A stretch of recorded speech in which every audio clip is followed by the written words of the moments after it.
We,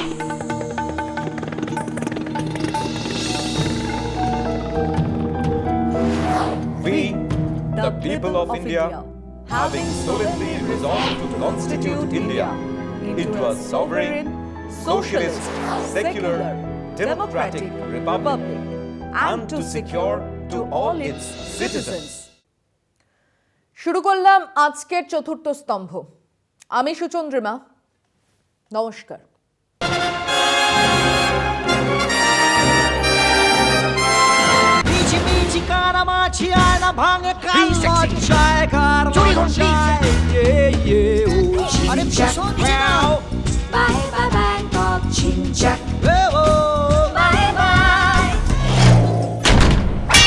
তোমার গোয়েন্দা বন্ধুর এখনো বাড়ি ফেরার সময় হয়নি। খুনের মামলা তো?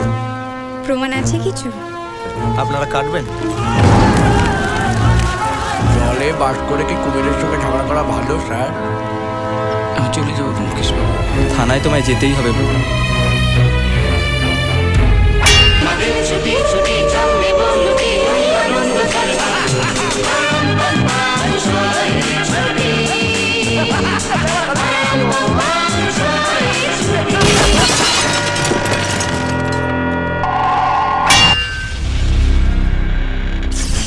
কেউ আমাকে খুন করতে চায়।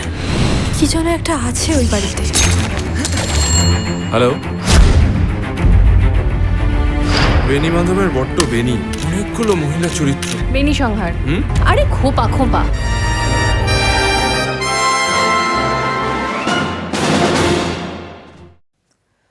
গত 27শে আগস্ট অভিনেতা সোনু সুদ দিল্লিতে মুখ্যমন্ত্রী অরবিন্দ কেজরিওয়ালের সঙ্গে দেখা করেন। দিল্লি সরকারের শিক্ষা সংক্রান্ত এক প্রকল্পের ব্র্যান্ড অ্যাম্বাসেডর হবার কথা ঘোষণা করেন।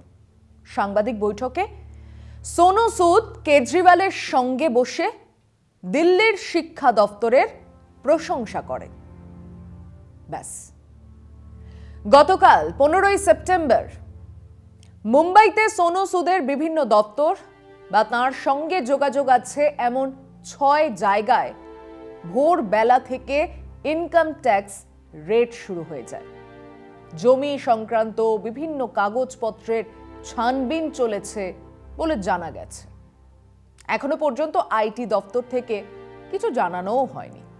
বলা হয়েছে এটা নাকি আইটি সার্ভে, আইটি রেড নয়। যদিও নিয়ম মাফিক সোনু সুদের মোবাইল বন্ধ, তার দপ্তর ঘিরে রাখা হয়েছে।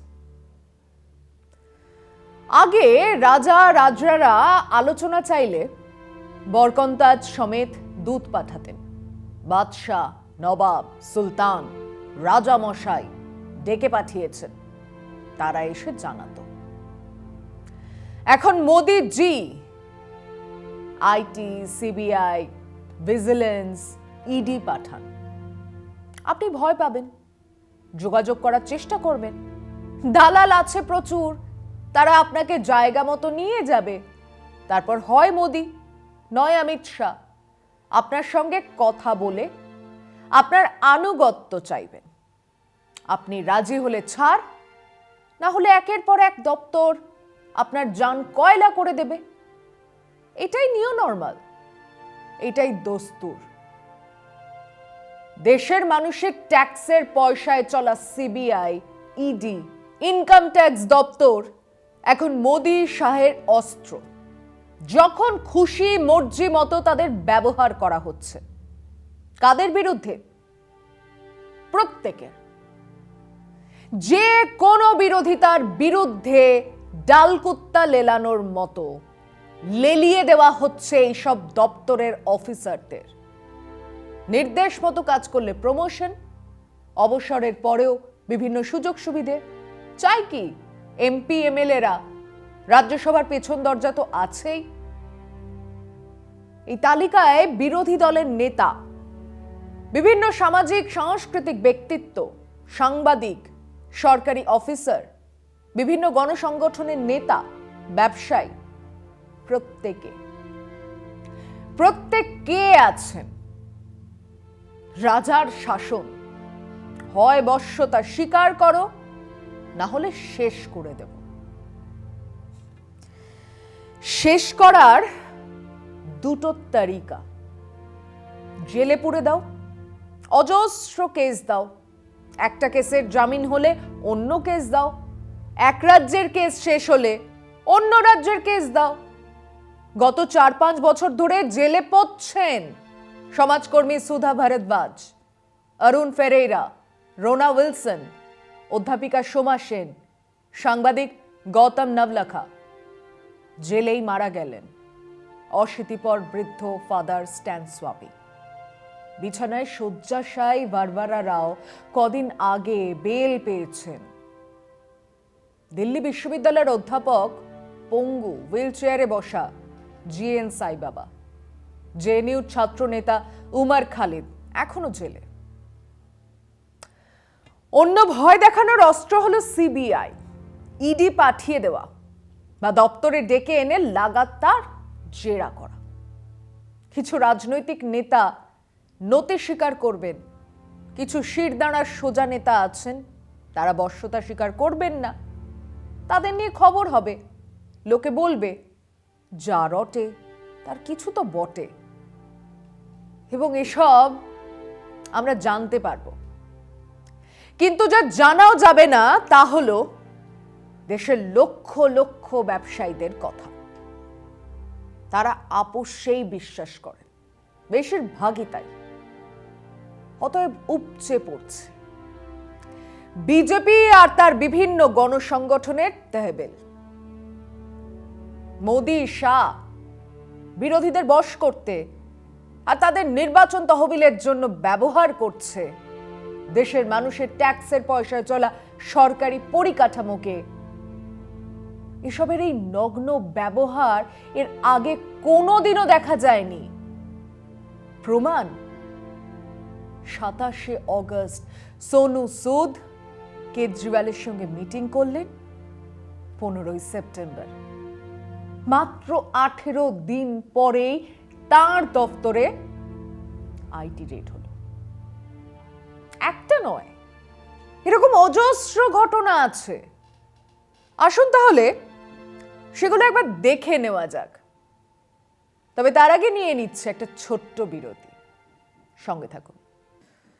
প্রথমে আসি সাংবাদিকদের, সংবাদ মাধ্যমের মালিকদের ভয় দেখানোর কিছু উদাহরণে। প্রণয় রায়, পরিচয়ের দরকার নেই, আত্মীয় স্বজন নিয়ে বিদেশে যাচ্ছেন, দিন 15 ভিসা আছে, না ফেরার কোনো প্রশ্নই নেই। তাদের বিমানবন্দরেই জানানো হলো তিনি এবং তার স্ত্রী বিদেশে যেতে পারবেন না, সরকারি নিষেধাজ্ঞা আছে।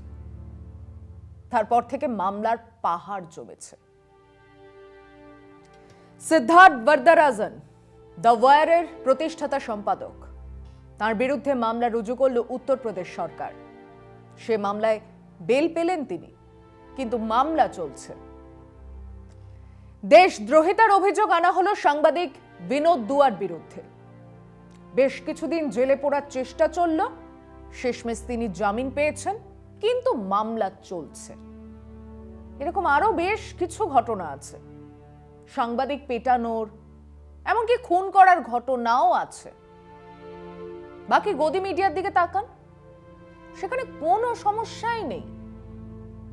এবার আসুন রাজনৈতিক নেতাদের উদাহরণগুলো, সেটাও দেখা যাক। 2018, 8 মাস আগে চন্দ্রবাবু নাইডু এনডিএ ছেড়েছে, বিজেপির বিরোধিতায় সোচ্চার।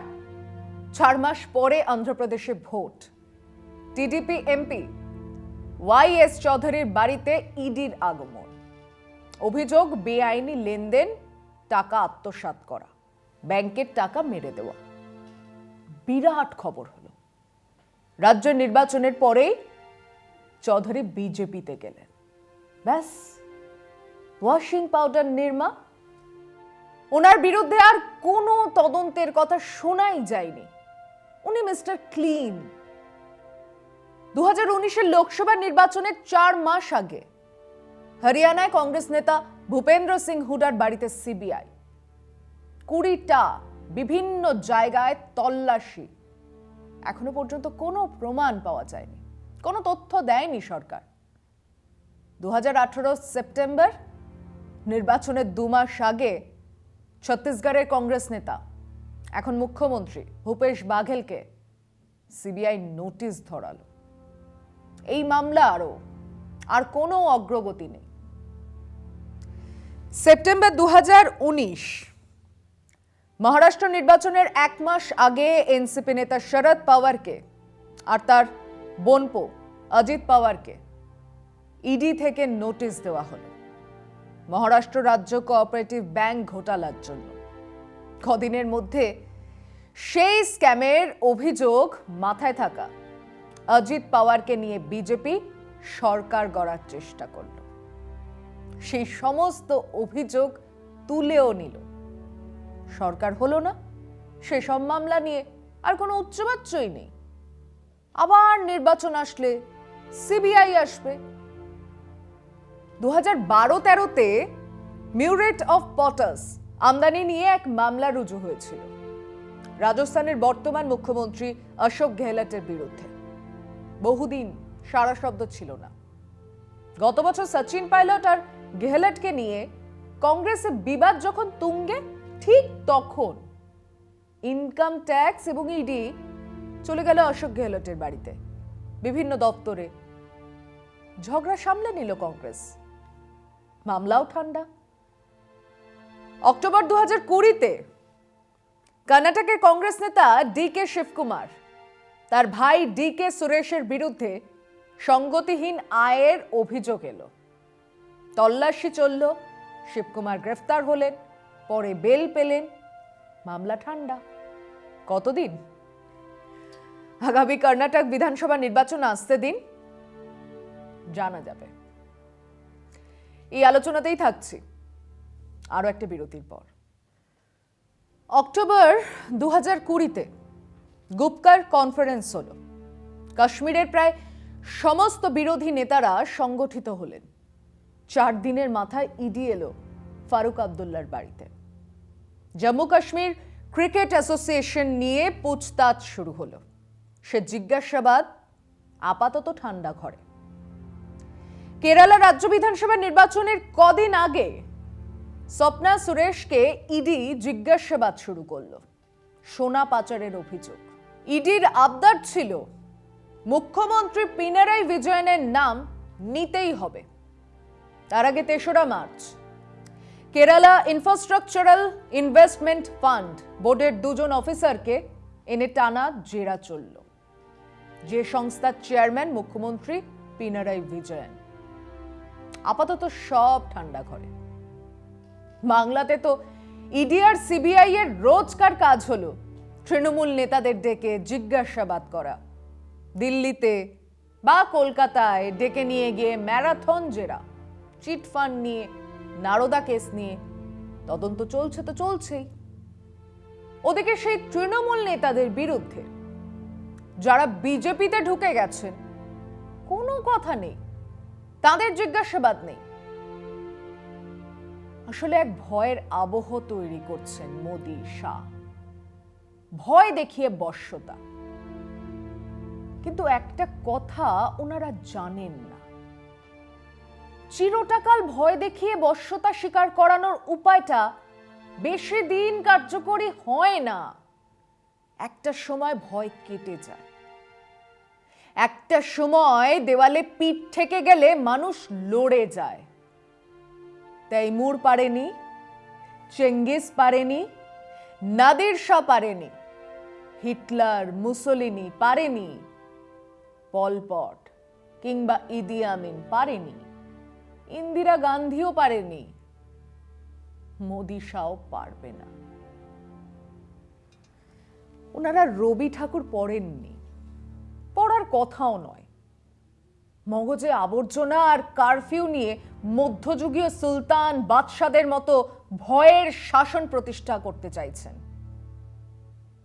চিত্ত যেথা ভয় শূন্য, উচ্চ যেথা শির।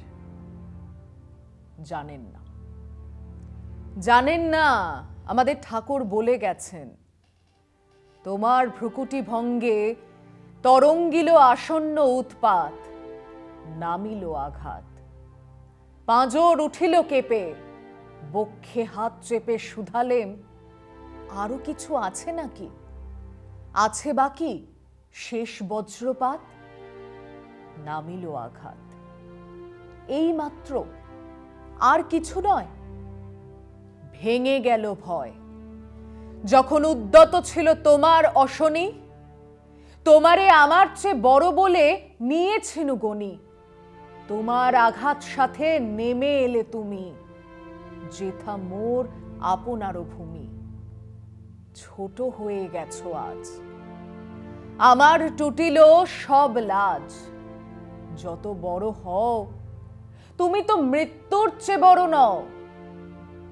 আমি মৃত্যু চেয়ে বড়, এই শেষ কথা বলে যাব আমি চলে। একদিন পরাজিত মোদি শাহ বুঝতে পারবেন, আত্মসম্মানী মানুষ, শিরদাঁড়া সোজা মানুষ অনেক আছে। সবাইকে ভয় দেখিয়ে শাসন করা যায়নি, যাবেও না। আজ এ পর্যন্তই। ভালো থাকবেন, সুস্থ থাকবেন। শুভরাত্রি।